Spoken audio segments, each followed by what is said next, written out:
చివరగా ఒక్క మాట ముగించే ముందు ఆయన జగ్గన్న జర నిలబడా, జగ్గారెడ్డి గారు జర నిలబడమని జర గిట్ల ముందలుకురా.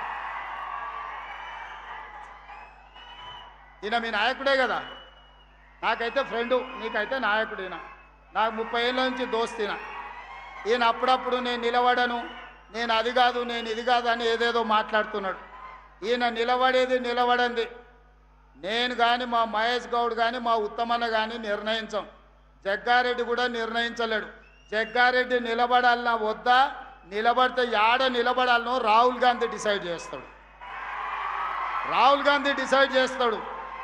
నేను కార్యకర్తలకు చెప్పదలుచుకున్నా, ఇంకోసారి జగ్గారెడ్డి నేను నిలబడతలేను, అది లేదు ఇది లేదంటే వారం రోజులు రూమ్లు వేసి బంద్ పెట్టి అన్నం పెట్టకూరి. నిలబడింది నిలబడితే నిలబడేది ఆయన చేతిలో లేదు, అది రాహుల్ గాంధీ గారు నిర్ణయిస్తాడు. ఆయన రాముడైతే ఈయన హనుమంతుడు, మీకు తెలుసు కదా. రాముడు ఆజ్ఞ హనుమంతుడు, గీత కూడా దాటాడు, చిన్న లైన్ కూడా దాటాడు. కాబట్టి మీరు అదృష్టవంతులు, ఒక రకంగా దురదృష్టవంతులు. జగ్గన్న గెలుచుంటే ఇవాళ ముఖ్యమైన పాత్రలో ప్రభుత్వంలో ఉండేటోడు. మీ దురదృష్టం అది. కానీ మీ అదృష్టం ఏంటంటే ఓడిపోయినా మీ ఎంబడే పిచ్చోన్లాగా మీతోనే తిరుగుతున్నాడా. నేను 100 సార్లు లేపిన, సిగ్గులేనాడరా పట్నంలో జరిసేపు నా ఎంబడా నుండి ఏం దాచిపెట్టిన లడ్డు సంగారెడ్డిలు అంటే తెల్లారగట్ల మళ్ళీ మీ దగ్గరికి వస్తాడు. జరిసేపు మా దగ్గర ఉంటాడు, మళ్ళీ ఎంబడే వచ్చి మీ దగ్గర ఉంటాడు. ఇంత మంచోడు. మీరు 100 కోట్లు ఇచ్చినా మీకు నాయకుడు దొరకడు, 1000 కోట్లు ఇచ్చినా వజ్రాలు ఇచ్చినా దొరకడు. ఆయన మీ మీద చూపించే ప్రేమ ఎనలేనిది. ఇట్లాంటి నాయకులు ప్రజా జీవితంలో ఉండాలి. నేను జగ్గన్నను సంతోషపెట్టడానికో టీవీలో స్క్రోలింగ్కో చెప్తలేను, నేను మనసు నిండా నమ్మింది చెప్తున్నా. ప్రజలకు ఏదైనా కుటుంబాన్ని కూడా వదిలేసుకొని, పిల్లల ఇల్లు వాకిలి పెళ్ళి అన్నీ వదిలేసి ప్రజల కోసం తిరిగే నాయకుడికి ఒకవేళ మార్కులు వేస్తే తెలంగాణ రాష్ట్రంలో నెంబర్ 1 జగ్గారెడ్డి వస్తారు. నాకంటే కూడా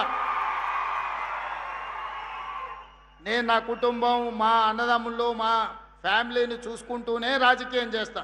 ఈయన అన్ని వదిలేసి మీకోసమే చేస్తుండు. జగ్గన్న మిమ్మల్ని కాపాడుకున్నాడు కాదు, జగ్గన్నను కాపాడుకునే బాధ్యత మీది. ఆ బరువు మీ మీద పెట్టి నేను వెళ్తున్నా. మీరందరూ మాట ఇస్తారు కదా జగ్గన్నను కాపాడుకునేటందుకు. ఇస్తారా అన్నోళ్ళు అందరు చేయి పైకెత్తూరి. అందరూ అక్కకిచ్చేది అక్కకిస్తాం, అన్నకిచ్చేది అన్నకిస్తాం. ఈ పొత్తుల పంచాయతీ ఏం లేదు. అక్కకి చైర్పర్సన్ ఇచ్చినాం, రేపు భవిష్యత్తులో సంగారెడ్డి అక్కకిస్తే జగ్గారెడ్డికి ఇంకోటి ఇవ్వచ్చు రాహుల్ గాంధీ. ఏమిస్తాడో నాకు తెలియదు. బోసరాజు గారికి కర్ణాటకలో ఏమి లేకుంటేనే మంత్రిని చేసి తర్వాత ఎమ్మెల్సీని చేసిండు రాహుల్ గాంధీ కర్ణాటకలో. ఇక్కడ కూడా ఏం జరుగుతుందో నాకు తెలియదు. కానీ జగ్గారెడ్డి ప్రజా జీవితంలో ఉండాలి.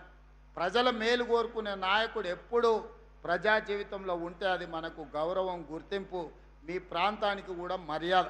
ఇవాళ అదే జగ్గారెడ్డి గెలుచుంటే మీ ప్రాంతానికి ఎంతో మేలు జరుగుండే. అయినా మీ మధ్యలోనే ఉంటున్న జగ్గారెడ్డికి మీరు అండగా నిలబడండి అని ఒక సోదరుడుగా, కాంగ్రెస్ పార్టీ కార్యకర్తగా మీకు విజ్ఞప్తి చేస్తున్నా. ఇలాంటి వాళ్ళు ప్రజా జీవితంలో ఉండాలి, 10 మందికి ఆదర్శంగా ఉండాలని కోరుకుంటూ మీ అందరి దగ్గర సెలవు తీసుకుంటున్న. ధన్యవాదాలు మిత్రులారా.